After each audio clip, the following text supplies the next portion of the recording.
សួស្តីពុកម៉ែបងប្អូនថ្ងៃនេះខ្ញុំចង់បង្ហាញអំពីរបៀបធ្វើទឹកគ្រឿងចាទឹកគ្រឿងថៃដែងដំបូងខ្ញុំមានថៃដែងអាំងចាមួយចាខ្ញុំបេះហើយនឹងខ្ទឹមសចាហើយបន្លែដែលយើងត្រូវយកមកជាមួយវាមានដូចជាចាមានផ្ទីចានេះបន្លែដែលយើងត្រូវស្រុះមានផ្ទីមានត្រប់ស្រួយមានត្រកួនចាហើយនឹងស្ដៅខែនេះយើងសម្បូរស្ដៅយើងមានស្ដៅដើម្បីយកមកស្រុះចាជាមួយនេះសិតតែបន្លែដែលយើងត្រូវស្រុះដែលញ៉ាំជាមួយនឹងទឹកគ្រឿងចាហើយបន្លែដែលយើងអត់ស្រុះគឺយើងមានដូចជាចាមានផ្កាត្រកៀតចានិងត្រសក់យើងអាចមានទាំងត្រសក់ធម្មតានិងត្រសក់ផ្អនិងត្រសក់ស្រូវចាហើយនឹងយើងពពាយចាពពាយយើងរើសយកខ្ចីមកក្រូចឆ្មានិងយើងមានគេហៅថាកធុំថេបចាកធុំថេបចាអាចញ៉ាំជាបន្លែទឹកគ្រឿងបានហើយដែលគ្រឿងដែលយើងត្រូវយកមកមានជីបន្លាស្លឹកខ្ទឹមម្ទេសហើយនឹង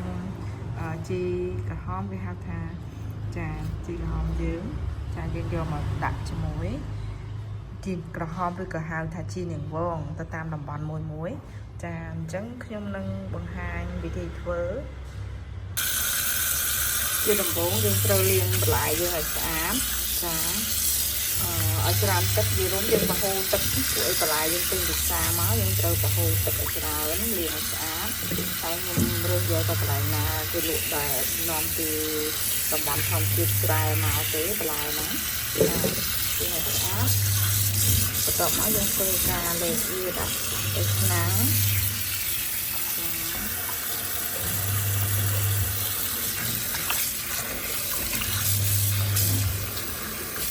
ដល់យើងអត់បានដាក់ចូលទេយើងដាក់បន្លែណាទៅ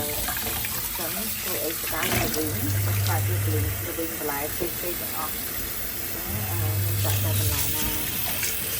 សិនទេ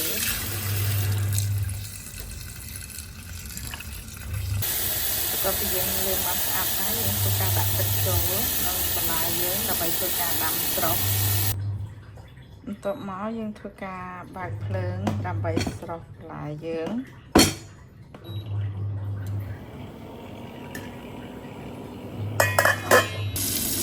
យើងធ្វើការបើកទឹកដើម្បីលាងបន្លែដែលយើងត្រូវញ៉ាំឆាវចាញ៉ាំឆាវហ្នឹងយើងអាចលាង2-3ទឹកទៅជារួម3-4ទឹកចឹងទៅព្រោះអីបន្លែឆាវចាយើងការពីស្រាប់ទៀតយើងទាំងអស់នេះ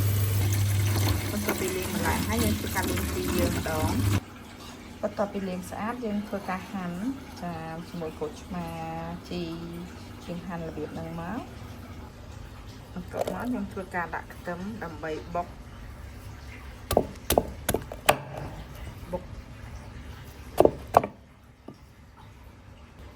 បន្ទាប់ពីបុកខ្ទឹមហើយយើងធ្វើការបុកសាច់ត្រីចូល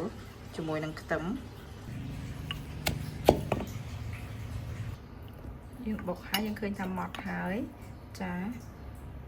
ម៉ត់ហើយយើងធ្វើការដួសដាក់ចានហើយត្រីយើងបុកហើយចាបន្ទាប់ពីបុកហើយចាយើងទុកមួយកន្លែងសិនយើងធ្វើការដាក់ដាំទឹកម្ដងហើយទឹកយើងត្រូវដាក់ទឹកប្រហែលប៉ុណ្ណឹងមកយើងពួកឯងខ្ញុំធ្វើប្រហែលជាមកល្មមញ៉ាំទេនឹងប្រហុកខ្ញុំប្រើប្រហុកត្រីរស់យើងចិញ្ច្រាំឲ្យម៉ត់មកចាដូចរូបភាពនេះអញ្ចឹងហើយយើងធ្វើការដាក់ដាំតោះមកយើងធ្វើការដាំទឹក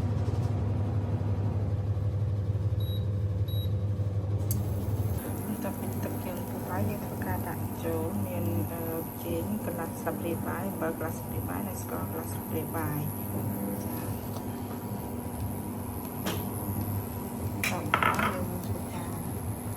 សាច់ត្រីដែលយើងបុកចូល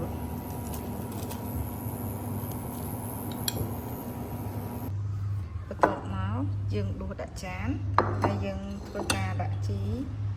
យើងចូលហើយច្បាច់ក្រូចចូលបន្ទាប់ច្បាច់ក្រូចហើយយើងភ្លក់មើលចាវាត្រូវនឹងមាត់យើងហើយចាយើងចាប់ផ្ដើមអាចញ៉ាំបាន